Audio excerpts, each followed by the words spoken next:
Hi, my name is Åse Vegriff and I am a survivor of a narcissistic mother, and I have created this video for you to talk about how the way she is has wounded you, so that you can see that relationship clearer, and also how you can try to come out of that wound and try to heal yourself. And hopefully that will help you. And also, if you are one of the people who would like even more help than that, then you're very welcome to contact me to work with me in different ways, and I'll tell you more about that towards the end of the video. But the thing is that growing up with a narcissistic mother, and I'm by the way a survivor myself, and I'm also a registered counselor, and I help people one-on-one and here on YouTube through communities and programs. But growing up with a narcissistic mother is, I mean, most of us didn't even know the word narcissist before we were already finished with our childhoods. And then, so that is like a big step to understand that there's something called narcissism. And then it's a huge step, like unthinkable step. There's an unthinkable step that you have to overcome in terms of slowly realizing and awakening to the fact that your mother is one of these narcissists, because the combination of motherhood and narcissism is as far away you can get from the image that we all, the ideas that we all get about what a mother is actually like. So let's move on to talking about this video. When you're talking to your mother, your narcissistic mother, you are talking to someone who is a manipulator, someone who is not in that relationship out of the good for both people in that relationship. It's not a relationship where you're with someone and you're two people there. This is a relationship. It's actually, you know, it's an abusership and a situationship, not a relationship.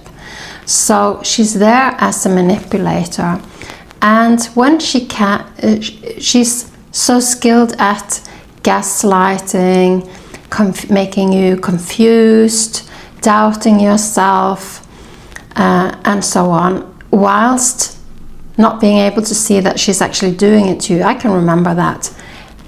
There was a lot of times when I was sitting in confusion and sitting in endless emotional and thought circles inside, and with a heavy sense of being in the wrong for it inside. But all of it was actually to do with being in the vicinity in a kind of then relationship with someone who's a manipulator. So she's an expert at double communications. She's an expert at pretending something, and actually that the real situation is a completely different one. So this really makes, what does it do to you? So it really makes you find it hard to navigate. What's the truth? What's not true? It's all confusing. But a lot of it is that you end up doubting yourself. You're doubting your own reality. You don't know what to trust. And if you have that and walk into the rest of your world with doubting yourself, not being able to trust, finding it really confusing, because you didn't actually know that it was your mother. You just knew that this was a part of your experience, probably without even having so many words on it and reflecting so much on it. So that's why it then tends to spread into other relationships. And when you are feeling unsure, not knowing that this is your mother, and you're having all this internal turmoil, and you're going into other relationships pulling on that weight, then without people, this is another level of people don't understand this either. So it's very likely that all the confusion that you carry then infects your relationship around you, so that you people get get a little bit confused around you, because it's not like you. I remember that I was confused around myself. I was confused around simple things in relationships, and so I was. That confusion then made me insecure in other relationships as well. And when you're insecure, you will maybe have other people who take advantage of that, or you will have other people also getting confused and uncertain and so on. And then you realize that you're having an effect on someone that you don't want to have, but you're having it, and people are reacting to you in a negative way, or in a way that you don't want. So but it actually all originates with your mother. So what do you need then? So you do need to be in relationships with people who understand what narcissism is like, people who have this experience, people who are hopefully also trained. You know, I'm a counselor, I've trained to work with people.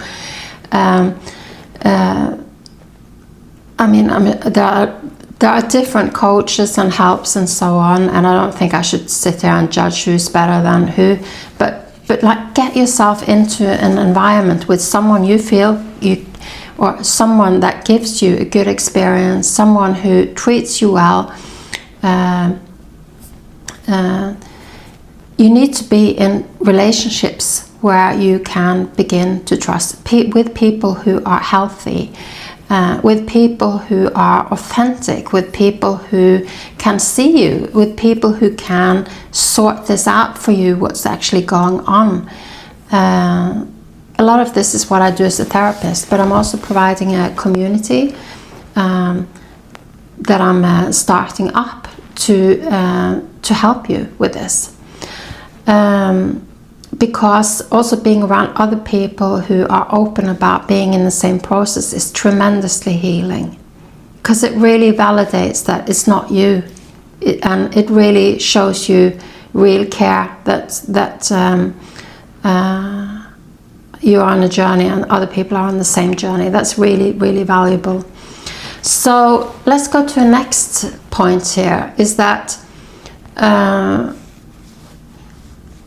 your mother is, when you're around her, your mother is continuously operating relationally on two levels. So there's always games going on. There's always like mind games, like she'll be wanting to do things to you. She'll be wanting to affect you. She'll be wanting to control you. She'll be wanting to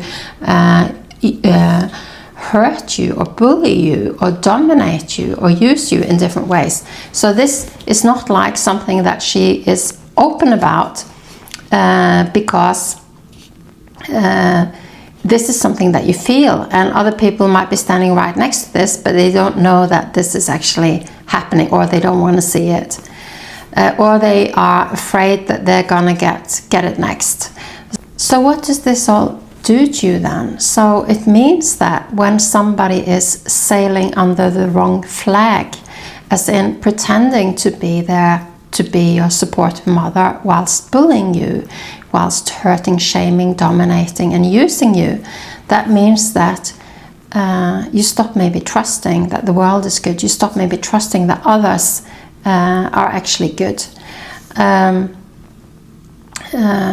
also relationships just come with a lot of pain, come with a lot of confusion and complexity, and it's really hard to see what's going on. It's really hard to actually be able to protect yourself, to be able to predict, to be able to maneuver around somebody who's there to manipulate you is something that is just too difficult for most of us. But before you know it, there has been maybe a long time before you knew that she is narcissistic. So that maybe has been a very long time when you've been trying to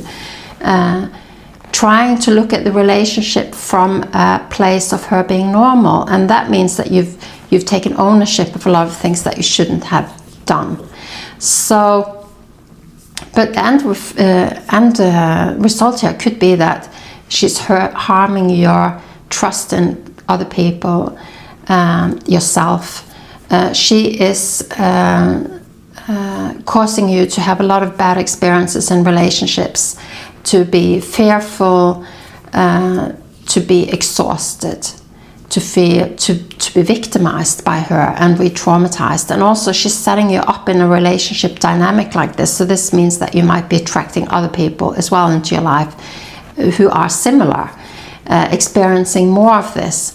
So this is the heartbreaking thing, because I get emails from people and comments underneath the videos of people who have isolated, who now are adults, and they isolate themselves and they withdraw and so on, and it's so understandable. Why would you not do that? Of course you do. You know, of course you do. You're protecting yourself. You're just your energy is completely drained by this. I get it.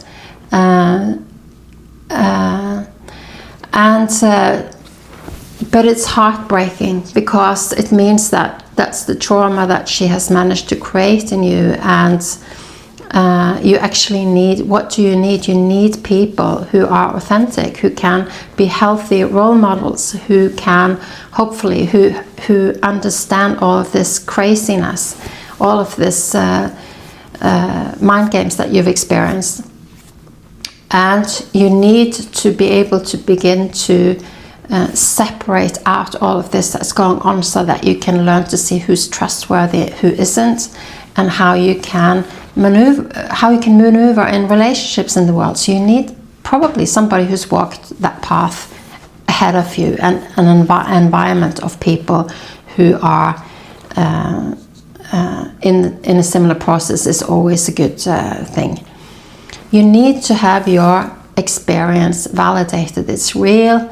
It's yeah. So there's a lot of these things that can be really healing and helpful, but the problem is that the isolation is so understandable, yet it's such a barrier to being able to move on and heal.